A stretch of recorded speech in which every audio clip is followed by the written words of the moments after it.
اب بیٹھ جاؤ بھی بس، اب باقی بعد میں کھینچ لینا، اب تشریف رکھیں بیٹا، بس کروا، آ جاؤ ادھر، آ جاؤ ادھر، آ جاؤ۔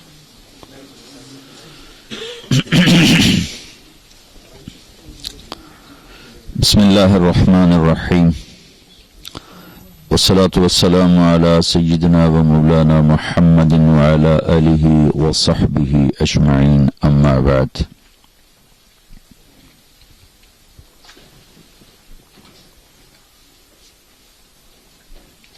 اللہ تعالیٰ نے ہمیں زندگی گزارنے کا وہ طریقہ دیا ہے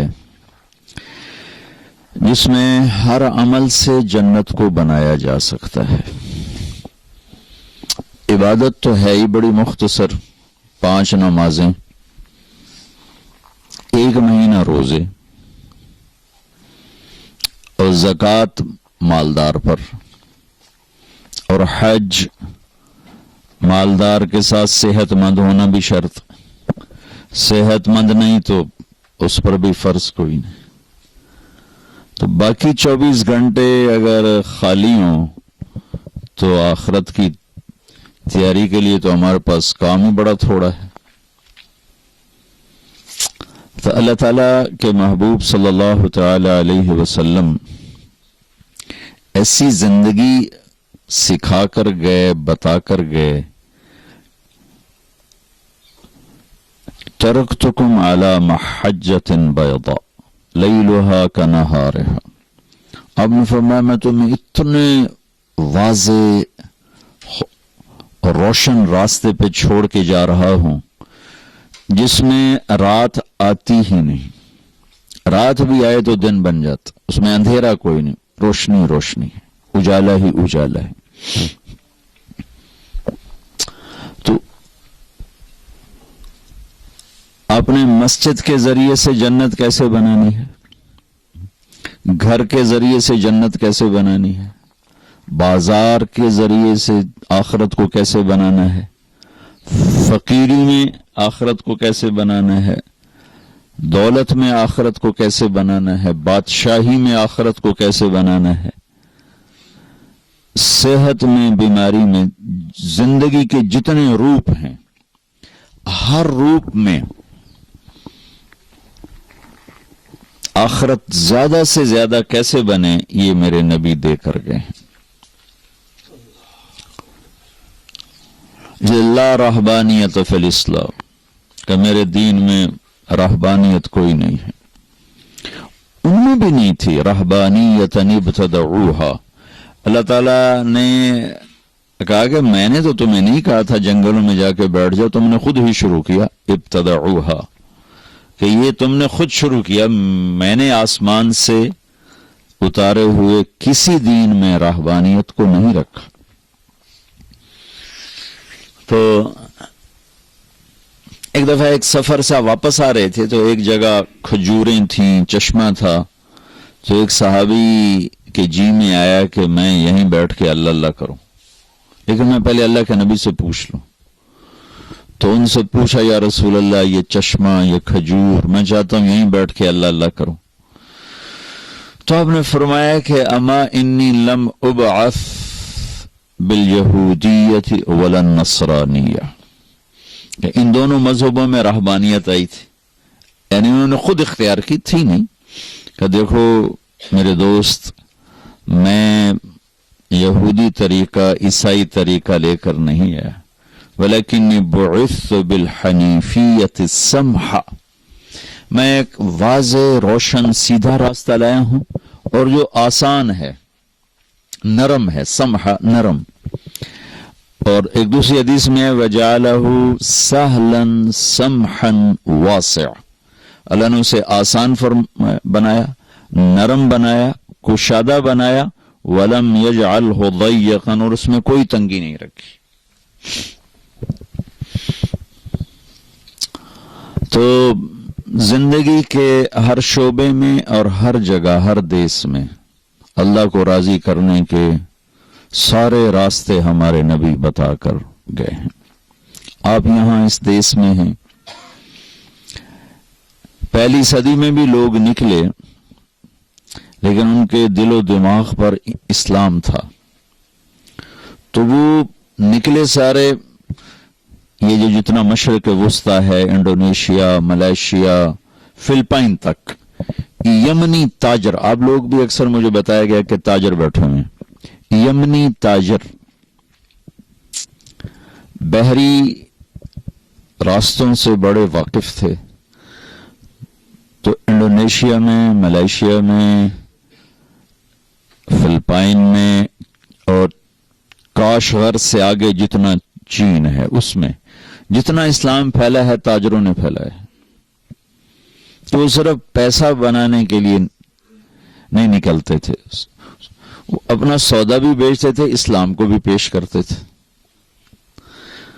تو انہوں نے دنیا کا سب سے بڑا اسلامی ملک انڈونیشیا ہے، پاپولیشن کے لحاظ سے بھی، رقبے کے لحاظ سے بھی، وہاں خون کا ایک قطرہ نہیں گرا جہاد کے نام پر، اور سارا انڈونیشیا مسلمان ہو گیا. کچھ علاقوں میں رہ گئے غیر مسلم، ورنہ وہ 90-95% میں گیا انڈونیشیا مسلمان ہے، وہ بہت اچھے مسلمان ہیں. کوئی لڑائی نہیں، کوئی جھگڑا نہیں، ہماری طرح جھوٹے مقدمے، جھوٹی لڑائیاں، ناک کی انہوں نے ناک کنجی کوئی نہیں تو لڑتا ہی کوئی نہیں. جتنا ملائیشیا ہے اس میں کہیں تلوار نہیں چلی اور سارا اسلام پھیل گیا. فلپائن میں اب اس وقت 17% مسلمان ہیں، ایک دور میں یہاں 70% مسلمان تھے. پھر جب اسلام کی محنت مٹی تو آہستہ آہستہ آہستہ اسپین نے قبضہ کیا وہاں، تو اس سے بہت بڑا فرق پڑا اور بہت ساری نسل اسلام سے نکل گئی. یا جنوبی امریکہ، وینزویلا کا ایک عرب مجھ سے چمٹ کے پھوٹ پھوٹ کے رونے لگا اور کہنے لگا اگر تم یہ تبلیغ والے نہ پہنچتے تو ہماری ساری کی ساری یہاں نسلیں اسلام چھوڑ جاتی. تم لوگوں کی طفیل اللہ نے ہمارا ایمان بچایا اور ہم مسلمان کھڑے ہوئے. اور 1 کروڑ کے قریب مسلمان پورے جنوبی امریکہ میں اسلام سے فارغ ہو گئے. کسی نے ان کو تبلیغ نہیں کی، ان کو ماں باپ نے بتایا نہیں، صرف کمانے میں لگے رہے. تو اگلی نسل جب وہ مرے تو اگلی نسلوں کو پتہ ہی نہیں تھا کہ ہم کون ہیں. اس طرح ان کے اندر اسلام سے نکلنا کوئی کسی اسکیم کے تحت نہیں ہوا، ماں باپ کی غفلت کی وجہ سے ہوا کہ دن رات بس کمانے میں تو اولاد کو ٹائم نہیں دیا. تو وہ بہت کمزور نکلے. آگے وہ مر گئے تو ان کو پتہ ہی نہیں تھا کہ ہم کہاں سے ہیں اور کون ہیں. اربوں کی نسلیں اسلام چھوڑ کے. تو اللہ تعالیٰ نے ایک تو اللہ کے نبی نے ایک تو ہمیں عبادات بتائیں کہ وہ ہماری بنیاد اور اساس ہیں کہ اس کے بغیر تو عمارت نہیں کھڑی ہو سکتی. 24 گھنٹے کی زندگی میں اگر آپ تجارت کر رہے ہیں تو سچائی اور دیانت اور امانت. التاجر الصدوق الامین، تجارت ہو، صداقت ہو اور امانت ہو. تو اللہ کے نبی نے کہا نبیوں کے ساتھ حشر ہوگا، مع النبیین والصدیقین والشہداء والصالحین. اس کی تجارت میں سچائی ہو، اس کی تجارت میں امانت ہو، اس کی تجارت میں دھوکہ نہ ہو، جھوٹ نہ ہو، اور حلال ہو، حرام نہ ہو. اور جب اللہ رزق دے تو زکوٰۃ دے، تو اس کا حشر اللہ نبیوں کے ساتھ فرمائیں گے. جو ٹاپ 10 صحابہ ہیں جن کو ایک مجلس میں جنت کی بشارت ملی، ابو بکر جنتی، عمر جنتی، عثمان جنتی، علی جنتی، زبیر جنتی، طلحہ جنتی، سعد بن ابی وقاص جنتی، ابو عبیدہ جنتی، عبد الرحمن بن عوف جنتی، سعید بن زید جنتی. یہ سارے بڑے لوگ تھے، ان میں کوئی چھوٹا آدمی نہیں. یعنی سارے قریشی ہیں. قریشی بڑا خاندان ہے، ساری دنیا کا سب سے بڑا خاندان قریش ہے. یہ سب قریشی ہیں. ان میں کسی اور قبیلے کا کوئی آدمی نہیں. سینکڑوں قبائل تھے عرب کے، صرف قریش میں سے ہیں. پھر یہ سارے بڑے سردار ہیں، کوئی چھوٹا آدمی نہیں. پھر یہ سارے تاجر تھے، کوئی مزدور پیشہ نہیں، کوئی ذمہ دار نہیں، کوئی مزدور نہیں. یا حکمران تھے یا تاجر تھے. ابوبکر، عمر، عثمان، علی، یہ اللہ نے ان کو حکومتیں عطا فرمائی. سعد بن ابی وقاص، ابو عبیدہ، ان کو اللہ تعالیٰ نے گورنری عطا فرمائی. طلحہ رضی اللہ تعالیٰ عنہ جبکہ کوئی اتنے وسائل نہیں تھے تو ان کے بحری جہاز چلتے تھے تجارت. عبد الرحمن بن عوف کے لیے اللہ کے نبی نے دعا کر دی تھی، اللہ تیری تجارت میں برکت دے، دعا کر دی تھی. تو جب ان کا انتقال ہوا تو 3 ارب 10 کروڑ 20 لاکھ دینار وراثت میں چھوڑے. اے تھوڑے کاغذ دے یورو نہیں، یہ تو ہمیں بنیا بے وقوف بنایا گیا، کاغذ پکڑا کے ہمیں سیٹھ بنا دیا. بلا کاغذاں دی کیڑی گل، ساڑے بڑے لگے جاؤ جتنے مرضی یورو لے لو. یورو پہ پاؤنڈ بھی پیا، ڈالر بھی پیا، یورو بھی پیا. کاغذ نہیں چھوڑا. 4.5 ماشے کا 1 دینار ہوتا تھا. 4.5 ماشے کا 1 دینار ہوتا تھا. جی کیا جی 25,000 25,000 ٹن تم نے حساب بھی کر لیا؟ بڑا حساب دان ہے بھائی. 25,000 ٹن کہہ رہے سونا بنتا ہے. اور وہ ٹاپ 10 آدمیوں میں سے ہیں، 10 بڑے آدمیوں میں سے ہیں. یہ تو ابھی میں نے بتایا جو انہوں نے سکے چھوڑے، ڈھلے ہوئے سکے. 3 ارب 10 کروڑ 20 لاکھ دینار، 1,000 گھوڑے، 1,000 اونٹ، 10,000 بکریاں، اور سونے کے ٹائلز جو ویسے تھیں سکے میں نہیں تھیں، وہ اولاد میں، بچے بچیوں، بیگمات میں جب تقسیم فرمایا گیا تو وہ آریاں کاٹتے کاٹتے ٹوٹ گئے. اور اللہ کے نبی نے ٹائٹل کیا دیا کہ عبد الرحمن تو رحمان کا تاجر ہے. اور عمر رضی اللہ تعالیٰ عنہ نے کتنا ان پر اعتماد کیا جب ان کا انتقال کے قریب خنجر لگا تھا تو انہوں نے 6 آدمیوں کی شورا بنائی، 6 آدمیوں کی، کہ یہ مل کر میرے بعد خلیفہ چنیں گے. تو یہ فیصلہ فرمایا 4 ایک طرف ہوں، 2 ایک طرف ہوں، 5 ایک طرف ہوں، 1 ایک طرف ہو، تو اکثریت پہ فیصلہ کر دیا جائے.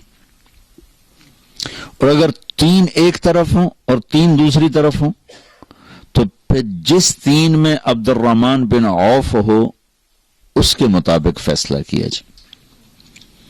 تو اس آدمی کی اب اس زمانے کے وسائل دیکھیں کتنے تھوڑے تھے. آپ تو نیٹ پر بیٹھ کے کروڑوں اربوں کے سودے کر سکتے ہیں، ساری دنیا سے مال اٹھا سکتے ہیں، مال بیچ سکتے ہیں. خالی نیٹ پر آپ نے یوں انگلیاں گھمانی. اور اس زمانے میں جہاز نہیں، ٹرک نہیں، موٹریں نہیں، اونٹوں کی تجارت ہے، گھوڑوں پہ تجارت ہے، یا کشتیاں ہیں، بادبانی کشتیاں ہیں. اور اس بندے کو اللہ نے کتنا دیا، اور وہ اللہ کو کیسے راضی کر کے گئے، کس اعلیٰ پیمانے پر اللہ کو راضی کیا کہ 10 بڑے آدمیوں میں ان کا شمار ہوتا. ابو بکر فی الجنہ، عمر فی الجنہ، عثمان فی الجنہ، علی فی الجنہ، زبیر فی الجنہ، طلحۃ فی الجنہ، سعد بن ابی وقاص فی الجنہ، عبد الرحمن بن عوف فی الجنہ، ابو عبیدہ بن الجراح فی الجنہ، سعید بن زید فی الجنہ. یوں 10 کو آپ نے ایک مجلس میں خوشخبری سنائی کہ یہ سب جنتی. تو ان لوگوں نے اپنا مال اس طرح کمایا کہ اللہ کو خوش کر دیا. ہم دوانی بھی کماتے ہیں تو اللہ ناراض ہو جاتا کہ ہمارے کمانے کے طریقے غلط، ہماری ڈیل غلط، ہماری نیت غلط. تو آپ عبادت سے اسلام نہیں پھیلا، عبادت سے اسلام مضبوط ہوتا ہے، صحت بنتی ہے اسلام کی. جو پھیلا ہے اس کے پیچھے 2 چیزیں ہیں، ایک مسلمانوں کے اخلاق، دیانت، سچائی، اور ایک ان کا دعوت کا کام پیش کرنے. پریزنٹیشن کے بغیر تو چیز نہیں آگے چلتی. پیش کیا، گھر چھوڑ کر نکلے، اور ایک اپنے عالی اخلاق سے دلوں کو فتح کی. اب یہ کیا گزرا زمانہ ہے. میں بیلجیم میں تھا تو ایک بچہ سیالکوٹ کا ایک ازبکستان کی لڑکی کو لے کر آیا. کہا جی یہ مسلمان ہونا چاہتی، آپ کلمہ پڑھا دیں. میں نے آپ کے بیان کے کچھ اس کو ترجمے کر کے بتائے تھے تو وہ کہتی کہ وہ اس کے ہاتھ میں کلمہ پڑھوں گی اس کے سامنے. تو میں نے اس بچی سے پوچھا کہ بیٹی تم اسلام کیوں لا رہی ہو، کس چیز سے متاثر ہوئی؟ تو اس نے کہا کہ میں اس نوجوان کے اخلاق سے متاثر ہو کر مسلمان ہو. تو ابھی بھی اخلاق میں اتنی طاقت ہے کہ وہ بچہ نہ عالم تھا، نہ کوئی امام مسجد تھا، نہ کوئی بزرگ، ایک عام نوجوان، داڑھی بھی نہیں تھی، کلین شیو تھا، سیالکوٹ کا. کہ اس نوجوان کے اخلاق سے متاثر ہو کر میں نے کلمہ پڑھا ہے. پھر میں نے اس سے پوچھا تم اس سے شادی کرو گے؟ ہاں کروں گی. میں نے نکاح بھی پڑھا دی. تو ابھی بھی اخلاق میں اتنی طاقت ہے کہ جیسے خوشبو پھیلتی ہے نا اسے کوئی روک نہیں سکتا، ایسے ہی اسلامی اخلاق یہ ایسی خوشبو ہے جسے کوئی روک نہیں سکتا. تو آپ بھائیوں کی خدمت میں گزارش ہے، آپ اور دنیا میں رہتے ہیں، اپنی اگلی نسلوں کو اسلام پر باقی رکھنا، خود اسلام پہ باقی رہنا، اور ان کے بھی اسلام میں آنے کے لیے سوچ بچار کرنا. اس کے لیے کوئی لمبے چوڑے وظیفے نہیں ہیں، صرف اپنے کردار کو ٹھیک کرنے کی ضرورت ہے کہ آپ میں کوئی جھوٹ بولنے والا نہ ہو، کوئی دھوکہ دینے والا نہ ہو، اپنی تجارت کو غلط راستوں سے چلانے والا نہ ہو، کہ اسلام کے اصولوں پر تجارت قربان کرے، تجارت پہ اسلام کو قربان نہ کرے. کیونکہ منزل کے متعین کرنے سے راستے بدل جاتے. ایک آدمی نے ہالینڈ جانا ہے تو وہ دوسرے راستہ اختیار کرے، ایک آدمی نے ڈوور جانا ہے تو دوسرا راستہ اختیار کرے گا، ایک آدمی نے پاکستان جانا ہے تو اور کیریئر پر جائے گا، ایک نے امریکہ جانا ہے وہ دوسرے کیریئر پر جائے گا.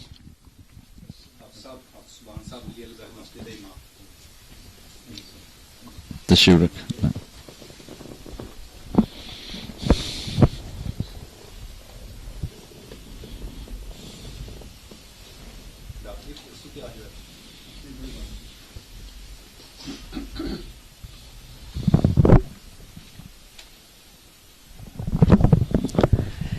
تو بھائیو، اپنی تجارت میں، اپنی معاشرت میں، اپنی زندگی میں اللہ کو اپنا مطلوب بنائیں کہ ہم اللہ کو راضی کریں گے، اور اللہ کی رضا کے لیے 24 گھنٹے کی زندگی کا ہر عمل جو اللہ کے رسول کا بتایا ہوا ہے وہ اللہ کو راضی کرنے کا سبب اور وسیلہ ہے اور ذریعہ ہے. اللہ کے نبی نے فرمایا ابتسامک فی وجہ اخیک صدقہ، تو کسی کو مسکرا کے مل تو یہ بھی تیرے لیے آخرت کا ذخیرہ ہے.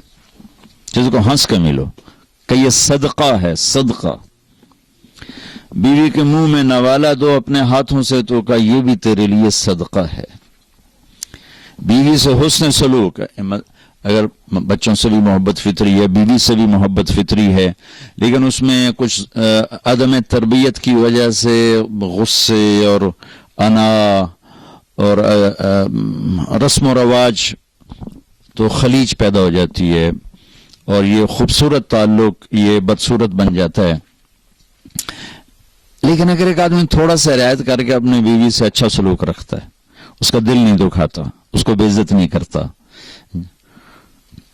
اس کو خوار نہیں کرتا، اس کو عزت دیتا ہے، اس میں کوئی کمی ہے تو اس کو برداشت کرتا ہے، تو میرے نبی نے فرمایا سب سے پہلے جو عمل انسان کے ترازو میں تولا جائے گا، سب سے پہلا عمل وہ بیوی سے سلوک تولا جائے گا.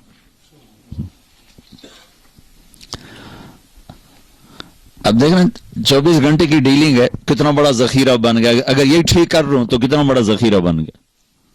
میں قرآن کتنا پڑھ لوں گا. میرا ایک دوست ہے، اللہ اس کی زندگی میں برکت دے، وہ تقریباً روزانہ ایک ختم کرتا ہے، اور 3 دن، ایک ہفتہ، ایک دن، یہ اس کے قرآن پڑھنے کا معمول ہے. ہفتے میں ختم، 3 دن میں ختم، 1 دن میں ختم. یہ اس کا سال ہر سال سے معمول ہے. ہر آدمی تو قرآن کا حافظ نہیں ہے کہ اس طرح بیٹھ کے چلے. چند لوگ حافظ ہیں، لیکن شادی تو ہر ایک کی ہوتی ہے. چند ہوتے ہیں جن کو نہیں ملتا یہ رشتہ ان کے اللہ آگے کرے گا. جو مرد عورت بغیر شادی کے مر جاتے ہیں تو اللہ تعالیٰ، اگر وہ جنتی ہیں تو اللہ تعالیٰ ان کو جنت میں پہنچانے سے پہلے آپس میں خود اللہ اپنی ثوابدید پر ان کے نکاح کرے گا، پھر اس کے بعد ان کو جنت میں داخل فرمائے گا. تو اگر میں اپنی بیوی کے ساتھ اچھا سلوک کر رہا ہوں، ایسی بیوی کا پہلا عمل خامن سے سلوک تولا جائے گا. اگر میری بیوی میرے ساتھ اچھا سلوک کر رہی ہے اور میری رعایت کرتی، میرا خیال کرتی ہے، تو یہی جنت کا بہت بڑا عمل بن جاتا. ایک حدیث میں آتا ہے کہ ایک آدمی کا ترازو سٹیبل نہیں ہوگا، کبھی ایسے کبھی ایسے، کبھی ایسے کبھی ایسے. تو وہ نیکی یوں ہو جائے یا گناہ یوں ہو جائے، ایسے نہیں ہو رہا، وہ ایسے ایسے ہو رہا ہے. تو اس پر اتنی ہیبت طاری ہوگی چونکہ آگے یا جہنم یا جنت. تو اگر موت ہوتی تو وہ گھبراہٹ سے مر جاتا، وہ موت تو ختم ہو گئی. تو ادھر میں ایک ایسے بادل سا آئے گا اور اس کے رائٹ ترازو میں بیٹھے گا اور اس کو بالکل ایسے کر دے گا، تو اس کی جان میں جان آئے گی اور اس کی جنت کا اعلان ہوگا. تو وہ پوچھے گا تولنے والے سے، بھائی یہ کیا ہے، یہ کیا ہے؟ تو فرشتہ کہے گا یہ تیرے اچھے اخلاق ہیں جنہوں نے آج تجھے بچا لیا. اب اچھے اخلاق تو 24 گھنٹے کی ڈیلنگ کا نام ہے نا. 24 گھنٹے کی ڈیلنگ اچھے اخلاق. عبادات 24 گھنٹے ہو نہیں سکتے. سارا سال روزہ رکھنے والا کوئی نہیں مل سکتا. ساری رات جاگنے والا کوئی کروڑوں میں شاید کوئی ایک ہوگا. لیکن یہ ڈیلنگ تو میں ہر بیوی سے ہے، بچوں سے ہے، دوستوں سے ہے، نوکر سے ہے، ملازم سے ہے، دوسروں اپنوں سے ہے، غیروں سے ہے، غیر مسلم سے ہے. آپ کی تو غیر مسلم سے بھی ڈیلنگ.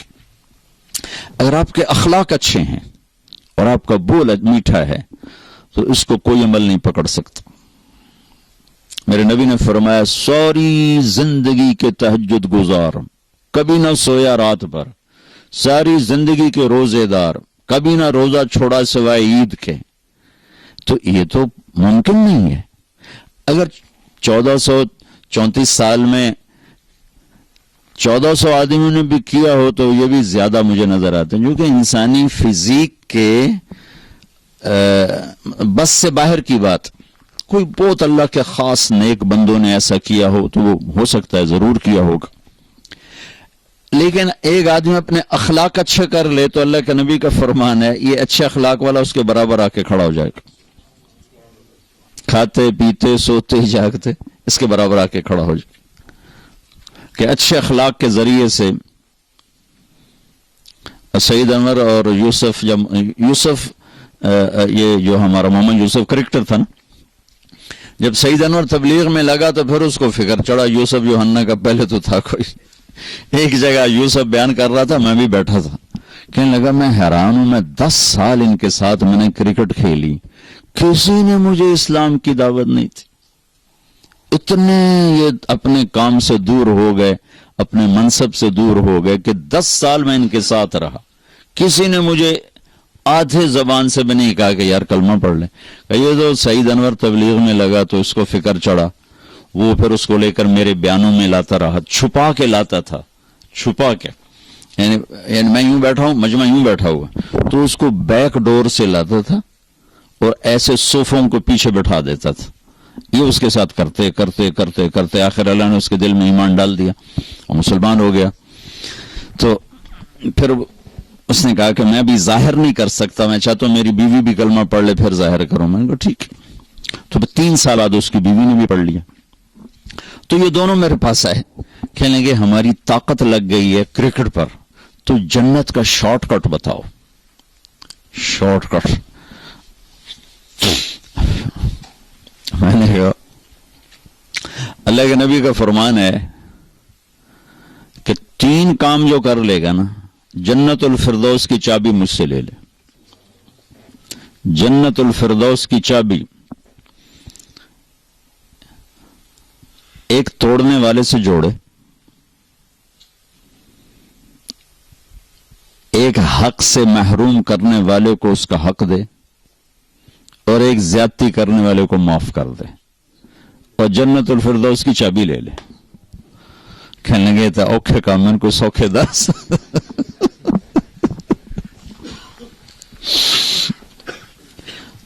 میں نے کہا اگر شارٹ کٹ کے لیے تو پھر اوکھے کام چاہیے.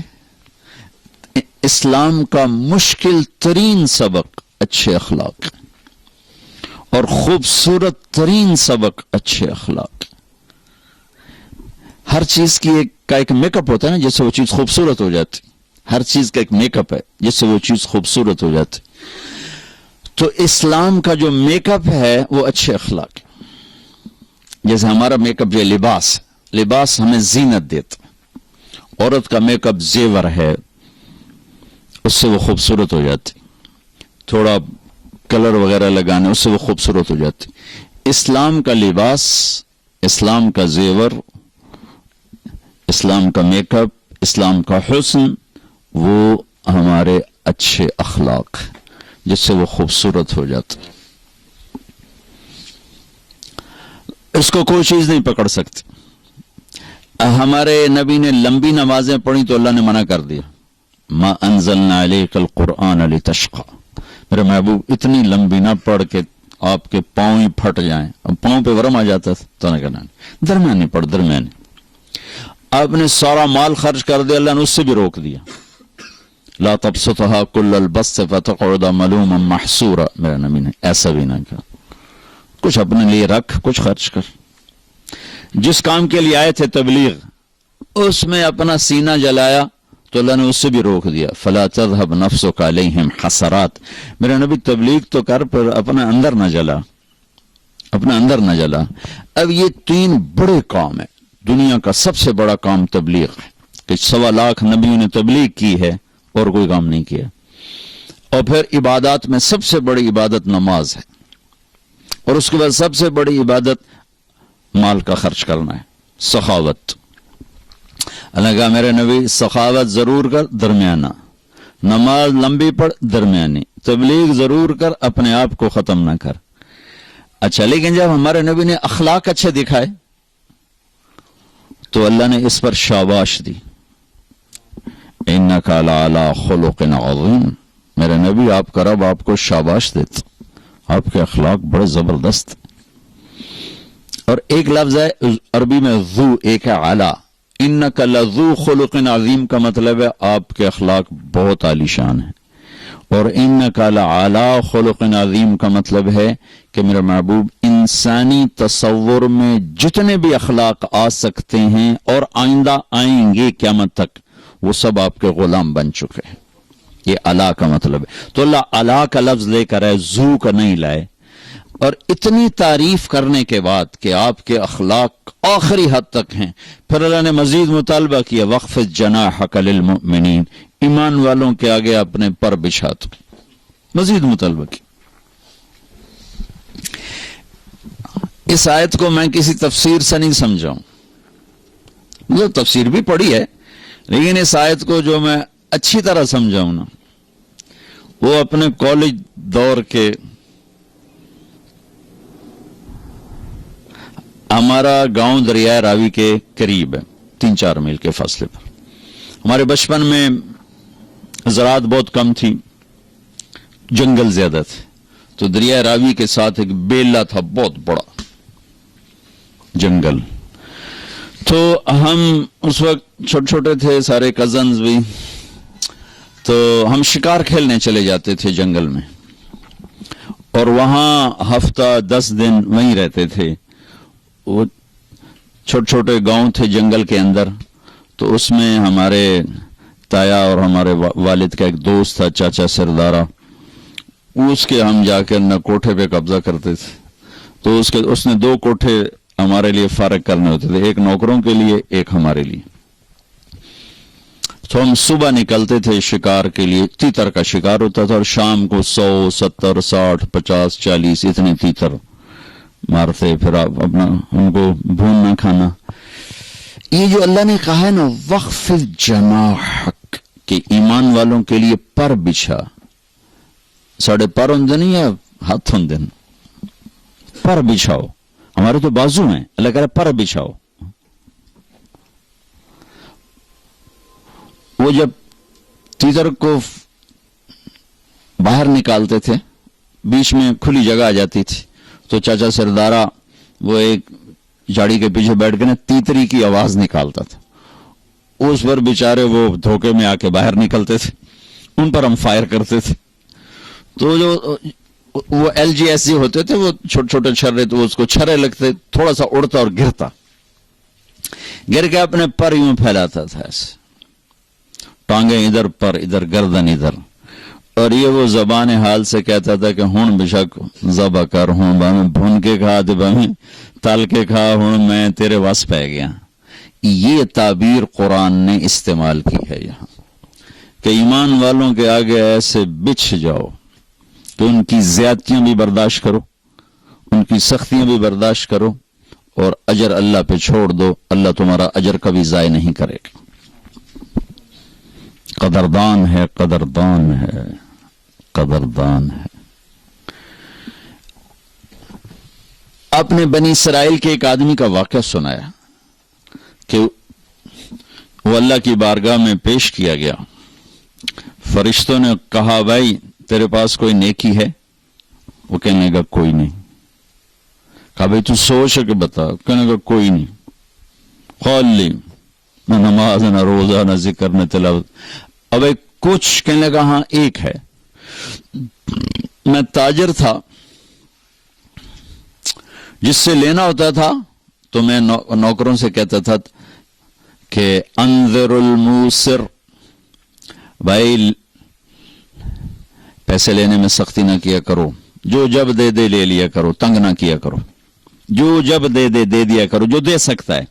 وَتَجَاوَزُوا عَنِ الْمُعْسِرِ, اور جو دینے کے قابل نہیں رہا تو میں کہتا تھا معاف کر دو. کہا اے ایک نیکی ہے جو تسی سمجھو, باقی میرے پلے کھ نہیں. تو اس کا کیس اللہ کے سامنے لگا. تو فرشتوں نے کہا یا اللہ اس کا صحیفہ خالی ہے, یہ ایک بات بتاتا ہے. تو اللہ تعالیٰ نے فرمایا میرے بندے کیا ہے تیرے پاس؟ تو وہ اس نے کہا یا اللہ میں ویسے تو خالی ہوں, بھائی میں تاجر تھا, تو جن سے پیسے لینے ہوتے تھے اور وہ دے سکتے تھے تو ان کو تنگ نہیں کرتا تھا کہ دو تو دو, وعدہ آ گیا, وعدہ آ گیا, ڈھیل دیتا تھا. اور جو دینے کے قابل نہیں رہتے تھے ان کو میں معاف کر دیتا تھا. تو اللہ تعالیٰ فرمائیں گے میرے بندے تو میرے بندوں کو معاف کرتا رہا, چل میں بھی تجھے آج معاف کرتا ہوں. جا. حسن سلوک اتنی بڑی دولت بھائیو, دنیا پھری ہے, 6 بر اعظم کئی دفعہ پھرنے کا موقع ملا ہے. عبادت والے کروڑوں ہیں, علم والے کروڑوں ہیں, حج عمرے والے کروڑوں ہیں, ذکر تلاوت والے کروڑوں ہیں, روزے والے کروڑوں ہیں, اخلاق والے کروڑ اکٹھے کروں تو ایک بھی نہیں ملتا. دکھ سے کہہ رہا ہوں, 10 کروڑ میں شاید میں 10 بھی نہ نکال سکوں جو توڑنے والے سے جوڑتے ہوں, جو زیادتی کرنے والے کو معاف کرتے ہوں, جو نہ دینے والے کو دیتے ہوں. یہ اخلاق کا معیار اللہ کے نبی نے بیان فرمایا. کیا آپ نے کہا ابو ہریرہ اپنے اخلاق تو اچھے کر؟ کہا یا رسول اللہ وہ کیا ہیں؟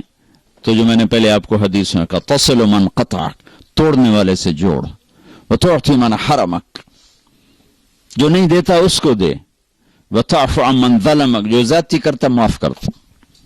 کئی عالی اخلاق ہیں, یہ کر, یہ جنت نہیں جنت الفردوس اے چابی. تو بھائیو اسلامی اخلاق کے ساتھ زندگی گزارو, اپنی تجارت میں سچائی لاؤ, دیانتداری لاؤ, صدق و امانت لاؤ, لین دین میں کھڑے ہو, جس کا دینا ہے وقت پہ دو, جس سے لینا ہے محبت سے اس سے ڈیمانڈ اور مطالبہ کرو, بے عزت نہ کرو.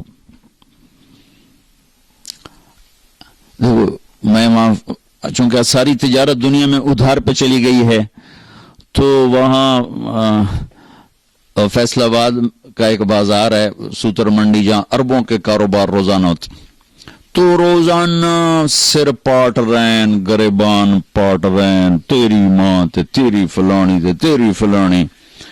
تو میں نے ایک دفعہ ان کو جمع کیا, میں نے کہا دیکھو بھائی یا ادھار دینا چھوڑ دو, تمہارا ظرف نہیں ہے تو ادھار دینا بند کر دو. اگر ادھار دینا ہے تو پھر یہ گالیاں دینا چھوڑ دو، ورنہ تمہارا گھاٹا زیادہ ہے۔ 10 کروڑ 10 ارب کیا پوری دنیا بھی ایک آدمی تمہاری نگل گیا ہے تو وہ پکڑا جائے گا قیامت کے دن، لیکن تم نے ماں بیٹی کی گالی دے دی تو جرم تیرا بھی گھٹ کوئی نہیں، کیونکہ ماں بیٹی کی گالی دینا اللہ کے عرش کو ہلا دیتا ہے۔ تو بھائیو آپ سے گزارش ہے اچھے اخلاق کے ساتھ یہاں زندگی گزارو، اور مسلمان بن کے رہو، امتی بن کے رہو، امتی بن کے رہو، فرقہ واریت کا شکار نہ ہو، تعصب کا شکار نہ ہو، نفرتوں کا شکار نہ بنو، مسلم بن کے رہو۔ ہوا سماکم المسلمین من قبل، اللہ نے ہمیں قرآن میں کہا کہ میں نے تمہارا نام مسلمان رکھا ہے، اپنے آپ کو مسلمان بنا کے رکھو۔ پوری دنیا پھرا ہوں، جو فرقہ واریت کی آگ پاکستان میں ہے کہیں نہیں دیکھی، اور ہندوستان اس کے ساتھ مطلب ایک ہی ٹکڑا ہے، بنگلہ دیش میں بھی اتنے، لیکن ہندوستان پاکستان میں نفرت کی انتہا ہے۔ تو آپ لوگوں کی روٹس چونکہ وہیں سے ہیں، تو میں آپ کے سامنے ہاتھ جوڑتا ہوں کہ بطور مسلم زندگی گزارو، بس سب کو گلے سے لگانا سیکھو۔ میرے نبی نے تو منافقوں کو بھی گلے سے لگایا کہ اپنے آپ سے دور نہیں ہونے دیا، حالانکہ آپ تو اندر دیکھ رہے تھے کہ یہ سب منافق، لیکن اپنی مجلس سے کسی کو نہیں اٹھایا کہ تو منافق ہے، اٹھ جا میری مجلس سے۔ کسی کو بتایا نہیں سوائے حضرت حذیفہ کے، وہ بھی اس لیے بتایا کہ کل کو کوئی نقصان ہونے لگے تو ایک آدمی کو پتا ہو کہ بھئی یہ آدمی ٹھیک نہیں، کسی کو خبر نہیں دی۔ ایک منافق سردار تھے زید، وہ آ کر کہنے لگے یا رسول اللہ ایمان یہاں ہے کفر یہاں ہے، ایمان لاتا ہوں، میرے لیے دعا کر دے۔ تو آپ نے اس کے یہاں ہاتھ رکھا کہ اللہ اس کی زبان کو سچا کر دے، دل کو صاف کر دے، اس ایمان سے سینہ بھر دے۔ وہ کہنے لگے یا رسول اللہ میں منافقوں کا چودھری ہوں، آپ کو سارے منافقوں کا پتہ بتاؤں؟ آپ کو تو پہلے ہی پتہ تھا، لیکن چونکہ اور لوگ بیٹھے تھے کہ نہیں بنے میں کسی کا نہیں بتانا، جو آئے گا ہم سینے سے لگائیں گے، جو نہیں آئے گا اس کا معاملہ اللہ پہ چھوڑیں گے۔ تو میرے نبی نے تو منافقوں کو بھی سینے سے لگا کے رکھا۔ عبداللہ بن ابی جیسے کا جنازہ پڑھا دیا، جبکہ حضرت عمر رو کر رہے ہیں کہ اب یہ کیا کر رہے ہیں، یہ منافق ہے، شاید بخشا جائے، شاید بخشا جائے۔ حالانکہ ابو جہل چھوٹا مجرم ہے اور عبداللہ بن ابی بڑا مجرم ہے۔ ابو جہل جحیم میں ہے اور عبداللہ بن ابی حاویہ میں ہے، حاویہ سب سے نیچے ہے، حاویہ کے اوپر جحیم ہے۔ حاویہ منافقوں کے لیے، اس میں عبداللہ ہے، اور جحیم مشرکین کے لیے، اس میں ابو جہل ہے۔ وہ ابو جہل سے بڑا اسلام کا دشمن تھا، یوں لگ، چونکہ اس نے اپنے آپ کو مسلمان کہا، ایسے لگا کے رکھا۔ ایک دن ان کے بیٹے عبداللہ، ان کا نام بھی عبداللہ تھا، اللہ کے نبی پانی پی رہے تھے کہ یا رسول اللہ تھوڑا پانی تو بچا دیں۔ کہنے لگے کیا کرو گے؟ کہ اپنے باپ کو پلاتا ہوں، شاید اس کے اندر ایمان چلا جائے۔ تو آپ نے دے دیا۔ وہ گیا گھر کا، ابا یہ پانی تو پی لے۔ تو کیا ہے یہ؟ کہ یہ اللہ کے نبی کا جھوٹا ہے، پی لے شاید تیرے اندر ایمان آ جائے۔ تو آگے کا مقصد کہنے لگا جا وہاں پیشاب لے کے آ، وہ پی لوں گا، یہ نہیں پیوں گا۔ پیشاب لے کے آ، وہ پی لوں گا، یہ نہیں پیوں گا۔ تو ان کو اتنا غصہ چڑھا، وہ گیا یا رسول اللہ مجھے اجازت دے میں اس منافق کی گردن اڑا دوں، بیٹا ہو کر میں اس منافق کی گردن اڑا دوں۔ کہ عبداللہ تیرا باپ ہے، قدر کر، قدر کر، میں نہیں چاہتا لوگ کہیں محمد اپنے ساتھیوں کو قتل کراتا ہے، جاؤ اس کی خدمت کرو، تیرا باپ ہے۔ جنازہ پڑھا، اپنا کرتا اتار کے کفن کے طور پر دیا، اور اس کو قبر میں اتار چکے تھے، آپ دیر ہو گئی، آپ ذرا دیر سے پہنچے، اس کو دوبارہ قبر سے باہر نکلوایا، اس کے منہ میں اپنا لعاب ڈالا کہ شاید بخشش ہو جائے۔ اس منظر کو دیکھ کر 100 منافقوں نے کلمہ پڑھا۔ تو بھائیو میں آپ کی منت کرتا ہوں کہ یہاں آپ امت بن کے رہو، مسلم بن کے رہو، جو تمہارا عقیدہ ہے، جو تمہاری سوچ ہے، اس کو گلے سے لگا کے رکھو، لیکن دوسروں کو احترام دو، عزت دو، سب کو اپنا پسند۔ سارے ہم نے تو غیروں کو اپنا بنانا تھا، ہم نے اپنوں کو غیر بنا دیا۔ تو کتنی بڑی ظلم و زیادتی کی بات۔ جس کے دل میں ذرہ کے برابر بھی ایمان اٹکا رہ گیا، ایک دن جنت میں جائے گا، چونکہ ایک دفعہ ایسا ہوگا کہ جہنمی لوگ مسلمانوں کو کہیں گے کہ تم بھی دوزخ میں ہم بھی دوزخ میں، تمہارے ایمان کا کیا فائدہ؟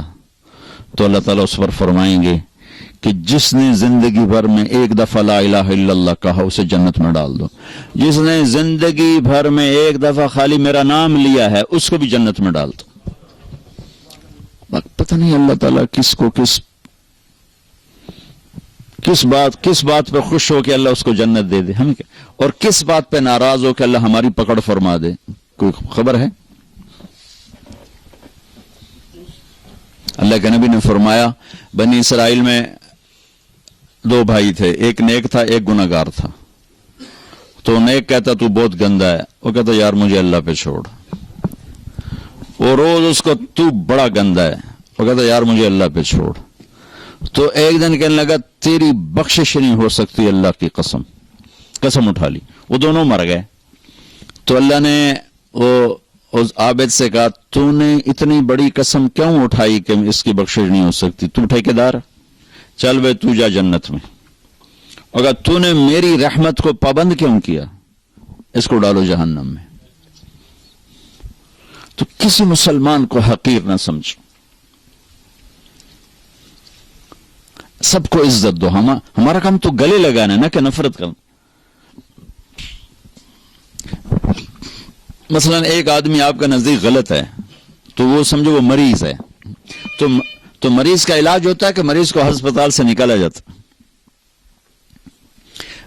وینا ملک ہمارے انڈسٹری میں وہ لڑکی جس نے بالکل کپڑے اتار دیا، ننگی ہو کے آ گئی۔ بر صغیر میں کسی ہندو لڑکی نے بھی یہ یہاں تک سٹیپ نہیں اٹھایا کہ وہ بالکل ننگی سکرین پہ آ جائے۔ وہ لڑکی تھی جو ننگی ہو کے سکرین پہ آ گئی انڈیا میں۔ تو میں 1 جنوری کو پہنچا تونس سے دبئی، تو مجھے کسی نے کہا کہ وینا ملک کی شادی ہو گئی۔ میں نے کہا یار میری ملاقات کراؤ۔ انہوں نے کہا آپ اس سے ملیں گے؟ میں نے کہا کیوں؟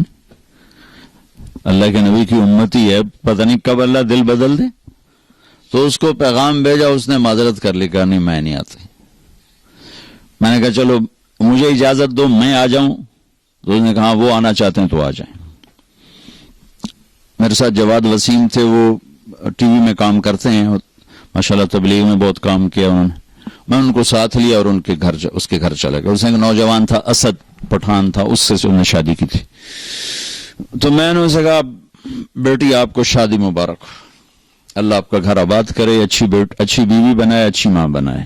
آپ کے لیے ہمیشہ دعا کی ہے، جب بھی آپ کی خبریں چھپتی تھیں بدنامی کی تو میں آپ کے لیے دعا کیا کرتا تھا اور تمنا کرتا تھا کہ میری آپ کی کبھی ملاقات ہو جائے۔ تو وہ رو پڑی، اس کی آنکھوں میں آنسو آ گئے۔ مجھے نہیں سمجھ میں آیا کہ وہ کس بات پہ اس کے آنسو نکلے ہیں۔ ہم اٹھ کے آ گئے۔ پھر میں چلا گیا جبوتی سے واپس آیا تو پھر میرا 2 دن کا سٹے تھا اور یمن جانا تھا۔ تو دونوں میاں بیوی خود آ گئے جس ہوٹل میں ٹھہرا ہوا تھا۔ میں سر پہ پورا دوپٹہ لیا ہوا، کہ مولانا آپ نے میری زندگی بدل دی، اور یہ دوپٹہ آپ دیکھ رہے ہیں یہ زندگی بھر سر سے کبھی نہیں اترے گا۔ میں نے کہا بیٹو میں نے تو کچھ نہیں کہا، تمہاری زندگی کیسے بدل گئی؟ کہا یہ میرا خامند بیٹھا، میں نے اس کے ساتھ یہ ایگریمنٹ کیا تھا کہ شادی کر رہی ہوں فلم نہیں چھوڑوں گی۔ 6 فلمیں سائن کی ہوئی تھی، ابھی بھی اس سال 6 فلمیں سائن کی ہوئی تھی۔ کہا میں نے اسے کہا تھا میں شادی تو کر رہی ہوں فلمیں نہیں چھوڑوں گی، لیکن میں نے کہا تو تیرا ارادہ کیسے بدل گیا؟ کہا آپ نے مجھے بیٹی کہا، آپ جیسا میرے جیسا کوئی بیٹی کہہ سکتا ہے؟ مجھے تو ماں باپ بیٹی کہنے کو تیار نہیں، تو آپ نے مجھے بیٹی کہا، مجھے عزت دی، میرا دل پگھل گیا۔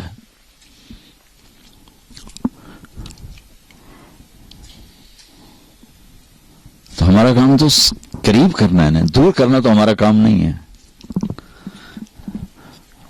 تو امت میں اختلاف تو صحابہ کے دور سے ہے، نبی کے دور سے ہے۔ بخاری شریف کی روایت ہے، آپ نے ایک لشکر بھیجا یہودیوں کا علاقے پر حملہ کرنے، بنو قریظہ۔ فرمایا کہ من کان یؤمن باللہ والیوم الآخر فلا یصلین العصر الا فی بنی قریظہ، کہ جو اللہ اور آخرت پر ایمان رکھتا ہے وہ عصر کی نماز بنو قریظہ کے علاقے میں جا کے پڑھے، اور نماز کا وقت پہلے ہی داخل ہو چکا تھا، انہوں کو روانہ کیا۔ بنو قریظہ رہتے تھے قباء سے آگے، جو مسجد قباء ہے نا اس سے بھی آگے رہتے تھے، ان کے ابھی کھنڈرات وہاں ہیں۔ نماز کا وقت تنگ ہو گیا تو صحابہ نے تو وہ لشکر میں سے بعض وہ بھائی نماز پڑھو، نماز قضا ہو رہی۔ دوسروں نے کہا بھائی اللہ کے نبی نے کہا تھا بنو قریظہ میں پڑھنی۔ انہوں نے کہا اس کا مطلب یہ نہیں تھا کہ قضا کر دو، اس کا مطلب تھا جلدی پہنچو۔ دوسروں نے کہا بھائی ہمیں یہ نہیں پتا، جو کہا ہے ویسے کریں گے۔ انہوں نے کہا بھائی ہم نماز نہیں چھوڑ سکتے۔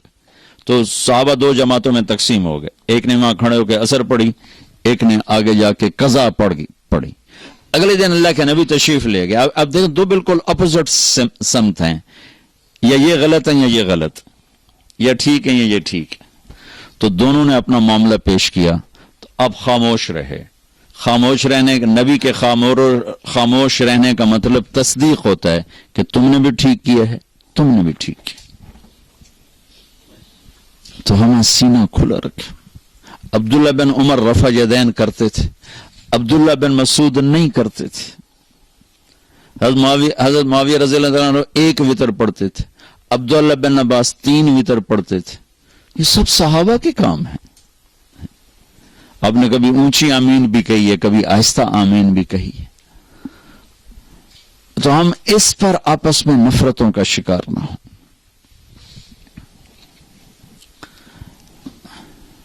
ہماری جماعت آ رہی تھی تو ایک جگہ نماز کے لیے رکے، مغرب کی نماز تھی، تو امام صاحب نماز پڑھا رہے تھے، تو پیچھے کوئی اہل حدیث بھائی تھے، انہوں نے زور سے آمین کہی۔ سلام پھیرتے ہی امام آخر لگا کڑا کتا بھوکیا، کڑا کتا بھوکیا۔ جب امام مسجد اتنے جاہل ہوں گے تو بیچاری عوام کا کیا حال ہوگا؟ وہ بھی کوئی شیر دا پتر یوزا کیا سورا نو کتے بھوک دی رہ جاندے، سورا نو کتے بھوک دی رہ جاندے۔ مطلب دونوں نے ظلم کی انتہا کر دی۔ میرے نبی نے اونچی آمین بھی کی ہے، آہستہ آمین بھی کی، رفع یدین کیا بھی ہے، چھوڑا بھی ہے۔ اللہ نے اپنے نبی کی سنتوں کو پوری امتوں میں تقسیم کر دی۔ میرے نبی کے زمانے میں ایک اذان تھی جس میں اشہدو ان لا الہ الا اللہ، اشہدو ان لا الہ الا اللہ، اشہدو ان محمد رسول اللہ، اشہدو ان محمد رسول اللہ۔ یہ تو ہماری اذان ہے نا۔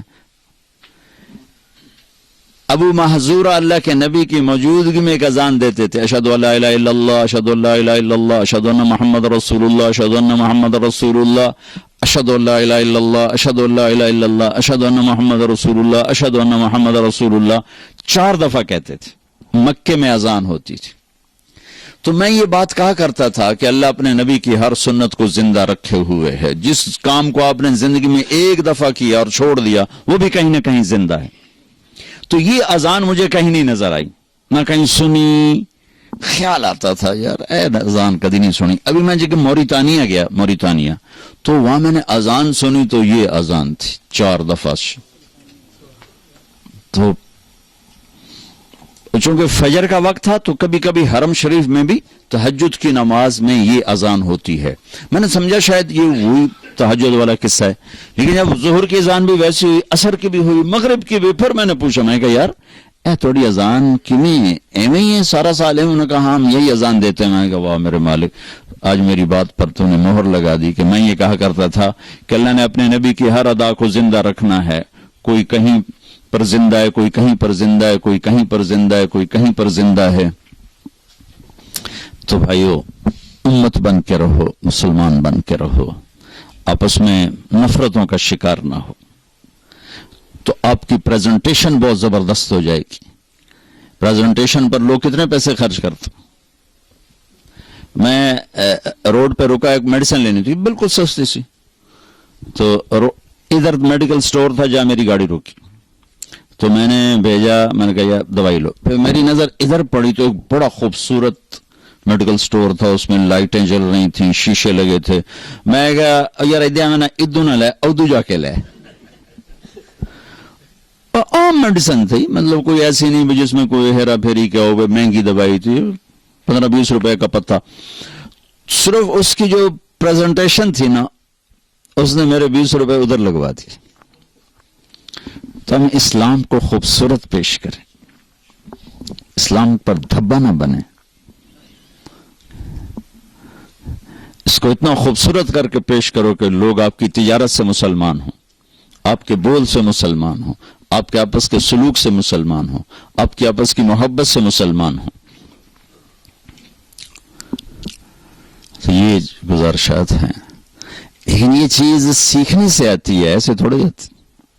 تبلیغ کا کام اس وقت دنیا میں صدیوں کے بعد ایک ایسی محنت زندہ ہوئی ہے جس نے اسلام کو بطور اسلام پیش کیا ہے اور دین کو بطور دین پیش کیا ہے, اور نفرت کا ایلیمنٹ کوئی نہیں, تعصب کا ایلیمنٹ کوئی نہیں, بروں کو بھی سینے سے لگانا سیکھا ہے, غیروں کو بھی اپنے سینے سے لگانا سیکھا ہے. تو اللہ کے فضل و کرم سے کتنے لوگوں کی زندگیاں بدل رہی ہیں. تو آپ سے گزارش ہے, ایک فرائض میں نماز نہ چھوڑیں, جہاں بھی ہو نماز کا اہتمام فرمائیں. کمائیوں میں حرام نہ ہو, حلال ہو, جھوٹ نہ ہو, بددیانتی نہ ہو, خیانت نہ ہو, دھوکہ نہ ہو, فراڈ نہ ہو, اور رزق ہو تو زکوٰۃ پہ زکوٰۃ دو. اور آپ کی نسلوں نے یہاں رہنا ہے, اللہ کے واسطے ان کے لیے اسکول بناؤ, ان کے لیے مسجدیں بناؤ, ان کے لیے مدرسے بناؤ. اگلی نسل کے لیے سوچو کہ ہم ان کو کچھ دے کر جائیں. کل میرا جہاں بیان تھا, اتنا بڑا اسکول انہوں نے بنایا ہوا تھا, وہاں بچے ان کی عربی زبان سیکھ رہے تھے. اپنے بچوں کو عربی سکھا رہے ہیں, اپنے بچوں کو اردو سکھاؤ, اپنے گھروں میں اپنی زبان بولو تاکہ ان کو اپنی ثقافت یاد رہے. اور اپنے اسکول بناؤ جس میں اردو ان کو سکھاؤ. فرینچ تو ان کو خود ہی آ جائے گی, اپنی زبان گھر میں بولو, اردو ان کو اسکولوں میں سکھاؤ کہ ہمارے دین کی زبان اردو ہے, تو ان کو اردو آئے, ورنہ اگلی نسل کو یہاں پتہ نہیں ہوگا. پاکستان میں مال خرچ کرنے کے بجائے یہاں خرچ کرو. اگر آپ کے بچے یہاں ہیں, آپ کے پاسپورٹ یہاں کے ہیں, تو اب یہ آپ کا ملک ہے. یہاں جتنے لوگ باہر پیسے کما رہے ہیں, ان کا پیسہ پیچھے یا کوٹھیوں پہ لگ رہا ہے, یا شادیوں پہ لگ رہا ہے, یا سیاست پہ لگ رہا ہے, یا لڑائیوں پہ لگ رہا ہے. یہ 4 چیزوں میں ان کا پیسہ ضائع ہو رہا ہے. اور بیچارے ہمارے کچھ عزیز تھے, ساری زندگی کمایا انہوں نے, ڈنمارک میں تھے, جتنا کماتے ماں پیو, اتنا بے رحمی سے انہوں نے ان کا پیسہ برباد کیا رشتہ داروں نے, کہ وہ آج بھی فقیر ہیں. وہ ایزی کم ایزی گو ہوتا ہے. آپ لوگ محنت سے کماتے ہو, اس کو سوچو کہ صحیح طریقے سے خرچ کیا جائے. 6 کنال کے گھر میں نے میرپور میں بنے دیکھے ہیں, کھوتے اندر بننے ہوئے, گائے مجھی اندر بنی ہیں, چونکہ خود تو رہتے ہیں انگلینڈ میں. تو اس گھر کا ان کو نفع کیا ہے؟ ان کی نسلوں نے تو وہاں جا کے نہیں رہنا ہے. وہاں جائیدادیں بناتے ہیں, پیچھے قبضے ہو جاتے. میرا ماموں کا بیٹا ادھر رہتا ہے لندن, اور جتنی اس نے وہاں خریدی تھی ساری پہ قبضہ ہو گیا. میں کہا ہوں تو چھڑا کے دکھا پاکستان دی عدالتن, تیری اگلی نسل بھی نہ چھڑا سکے. وکیل بادشاہ ایڈا طاقتور ہے, 1 گھنڈی پاوے گا 1 سال ٹپا دے گا, اگلے سال 2 ہی گھنڈی پاوے گا 1 سال ہو ٹپا دے گا. تو یہاں پیسہ خرچ کرو, مسجدیں بناؤ اچھی بڑی بڑی, اسکول بناؤ اچھے, یہاں مال خرچ کرو. ہاں تمہارے وہاں غریب رشتہ دار ہیں, ان پہ خرچ کرو, والدین ادھر ہیں, ان پہ خرچ کرو. لیکن ایسے جائیدادیں خریدنا, اگر نسلیں یہاں ہیں, پاسپورٹ یہاں ہے, تو پیچھے جائیدادیں نہ بناؤ, یہاں بناؤ. یہاں ان کے لیے پروگرام دے کر جاؤ, یا ان کے لیے مساجد دے کر جاؤ, یا ان کے لیے اسکول دے کر جاؤ, یہاں ان کے لیے مدرسے دے کر جاؤ, تاکہ اگلی نسل کے پاس اسلام کو لینے کا راستہ تو ہو. ماشاءاللہ انگلینڈ میں جا کر دیکھو انہوں نے کیسے اسکولوں کے جال بچھا دیے, مدرسوں کے جال بچھا دی. تو یہ چند گزارشات ہیں بھائیوں کی خدمت میں, اس پر ضرور غور فرمائیں, ضرور غور فرمائیں, ضرور غور فرمائیں. آپس میں پیار محبت سے رہیں, نفرت سے نہ رہیں. تعصب, نہ مذہب کا تعصب ہو, نہ قوم کا تعصب ہو, نہ علاقے کا تعصب ہو, نہ زبان کا تعصب ہو. رواداری کے ساتھ, کھلے دل کے ساتھ رہنا سیکھو, اور فرائض کو زندہ کرو. یہ سب کام آسان ہو جائے گا اگر آپ صرف ایک ویکنڈ تبلیغ میں لگانا شروع کر دیں. صرف ایک ویکنڈ، زیادہ نہیں، ایک ویکنڈ تبلیغ میں جانا شروع کر دیں تو انشاءاللہ پوری زندگی بدل جائے گی. تو نیت کرتے ہیں، کریں گے نا انشاءاللہ اس کے سارے بھائی. اللہ آپ کو بہت بہت جزائے خیر عطا فرمائے. آپ کے آنے کی بہت خوشی ہوئی. اس دفعہ انہوں نے، ان بھائیوں نے ایک مسجد میں کیا تھا، وہ اتنی بڑی مسجد تھی، اس کے نیچے بھی ہال تھا، اوپر بھی تھا، سارا بھر چکا تھا، نیچے بھی اوپر بھی، اس سے اوپر بھی تھا، وہ سارا بھر چکا تھا. بہت خوشی ہوئی، بہت خوشی ہوئی. یہ ذوق و شوق جذبہ اللہ تعالیٰ مزید بڑھائے، آپ کو یہاں مزید ہمت عطا فرمائے. اللہ تعالیٰ آپ کو کشادہ رزق دے تاکہ آپ اسلام پہ خرچ کریں، بچوں کے لیے خرچ کریں. اگر آپ کی کمائیوں میں حلال ہوگا تو انشاءاللہ بڑھتا رہے گا، سچائی ہوگی تو بڑھتا رہے گا، دیانتداری ہوگی تو انشاءاللہ بڑھتا رہے گا. اس میں کوئی گھاٹا بھی آئے گا تو انشاءاللہ وہ پلس ہی ہے، مائنس نہیں ہے، چونکہ اللہ اس کے رسول کی اطاعت اور اس کی رضامندی میں ہے. اللہ تعالیٰ آپ سب بھائیوں کا قبول فرمائے، اور یہ اس طرح اللہ ہمیں جمع کرتا رہے، ہم آتے رہیں. کبھی کبھی آنا ہوتا ہے، ویزے کے بھی بڑے مسائل ہوتے ہیں، تو جب مل جاتا ہے تو میری کوشش ہوتی ہے کہ میرا کوئی سفر ہو جائے، بھائیوں سے دوستوں سے ملاقات ہو جائے. آپ کے آنے کا بہت بہت شکریہ، بہت بہت مہربانی. اللہم لک الحمد کما انت اہلہ فصلی علی محمد کما انت اہلہ وفعل بنا ما انت اہلہ انک اہل التقوی و اہل المغفرہ. ربنا آتنا فی الدنیا حسنہ وفی الآخرۃ حسنۃ وقنا عذاب النار. یا اللہ ہمارے ان سارے بھائیوں کو قبول فرما، ہم سب کو قبول فرما، ان کو، ان کی نسلوں کو، اولادوں کو، بچوں کو، بچیوں کو اسلامی زندگی سے آراستہ فرما، تقوی کا زیور عطا فرما، آپس میں محبت نصیب فرما. یا اللہ امت بن کے رہنے والا بنا، ہمیں تعصب سے بچا، نفرتوں سے بچا، عداوتوں سے بچا. یا اللہ الفت و محبت کی فضا قائم فرما. ان سب بھائیوں کو کشادہ بابرکت رزق عطا فرما. یا اللہ انہیں خرچ کرنے والا ہاتھ دے، یا اللہ مانگنے والا ہاتھ نہ، دینے والا ہاتھ بنا. یا اللہ یہاں ان ہماری نسلوں کے لیے اسکول، مدرسے، کالج، یونیورسٹیاں مسلمان بنانے والے بنے. ان کو اتنے اسباب عطا فرما کہ ان کو یہاں اسلام کے پھیلنے کا ذریعہ بنا، سچائی والا بنا، صدق والا بنا، امانت والا بنا، دیانت والا بنا. یا اللہ، یا اللہ، یا اللہ ان ساری جو ہماری نسلیں یہاں ضائع ہو گئیں اور اس گندے ماحول کا شکار ہو گئیں، وہ ہمیں واپس لوٹا دے، وہ ہمیں واپس لوٹا دے، وہ ہمیں واپس لوٹا دے. جو ہمیں بیمار ہیں صحت دے دے، جو تنگی کا شکار ہیں فراخی عطا فرما دے. جو ہم میں سے آگے چلے گئے ان کے درجے بلند فرما. جب ہم جانے لگیں تو ایمان پہ خاتمہ نصیب فرما. وصلی اللہ تعالی علی النبی الکریم. آمین.